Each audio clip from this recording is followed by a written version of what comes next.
लेकिन जिस तरह से हम यहाँ पर बात कर रहे हैं जस्टिस वर्मा कैश कांड की, इस मामले में दिल्ली पुलिस के 5 जवानों और अधिकारियों के जो फोन हैं वो पुलिस मुख्यालय में जमा करवा लिए गए हैं। ये वो जवान और अफसर हैं जिन्हें आग लगने की सूचना सबसे पहले मिली थी। इनके फोन को जांच की प्रक्रिया में शामिल किया जाएगा।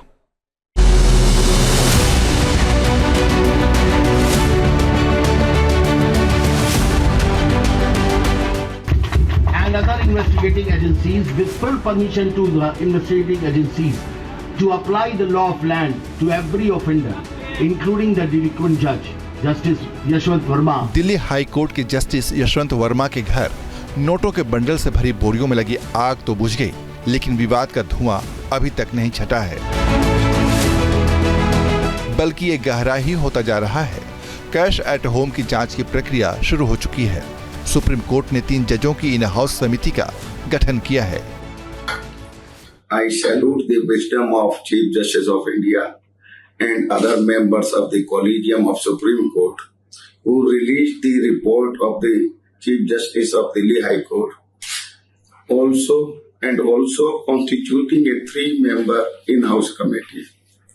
The version of Justice Verma had also been released, who has clarified that the money has been planted in the storeroom, which is being used for storing the spoiled goods near the servant quarters.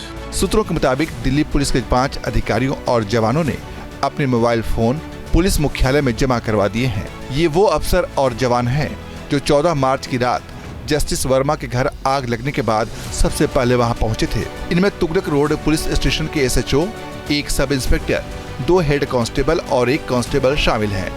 इनमें से 1 head constable इस case के जांच अधिकारी हैं। इनके mobile phone को cash कांड की जांच में शामिल किया जाएगा। बताया जाता है कि इन पुलिसकर्मियों को दिल्ली पुलिस कमिश्नर संजय अरोड़ा से मिलने उनके दफ्तर में बुलाया गया था। पुलिस कमिश्नर ने उनसे जस्टिस वर्मा के घर आग लगने से संबंधित तमाम जानकारी देने को कहा। उधर दिल्ली पुलिस ने दिल्ली फायर सर्विस को पत्र लिखकर आग लगने के कारणों की जानकारी मांगी है। आखिर आग किन हालात में लगी, इसकी वजह क्या थी, फायर सर्विस को इसकी डिटेल्स देने के लिए कहा गया है। सूत्रों के मुताबिक नई दिल्ली जिला पुलिस ने इस केस में 2 रिपोर्ट तैयार की है, जो पुलिस कमिश्नर को सौंपी जा चुकी है। इनमें से एक रिपोर्ट में कहा गया है कि 14 मार्च की रात आग लगने के बाद जस्टिस यशवंत वर्मा के निजी सहायक ने कॉल किया था। इसके बाद फायर ब्रिगेड की 2 टीम घटनास्थल पर पहुंची थी। पुलिस के पहुंचने से पहले दमकल की टीम वहां पहुंच चुकी थी। इस रिपोर्ट में ये भी बताया गया है कि NDMC और CPWD की टीम भी जस्टिस वर्मा के घर पहुंच गई थी और करीब 20 मिनट में आग बुझा दी गई। दिल्ली पुलिस ने कैश कांड की जांच से जुड़ी जानकारियां दिल्ली हाई कोर्ट के मुख्य न्यायाधीश न्यायमूर्ति DK उपाध्याय को सौंप दी है।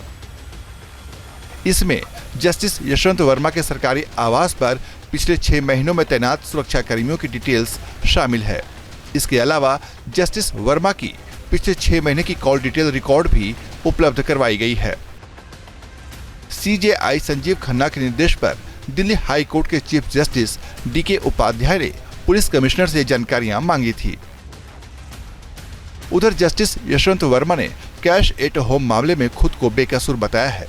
जस्टिस वर्मा ने अपनी सफाई में कहा है, स्टोर रूम उनके मुख्य आवास से अलग है। उनके या उनके परिवार के किसी सदस्य ने स्टोर रूम में कभी कोई कैश नहीं रखा।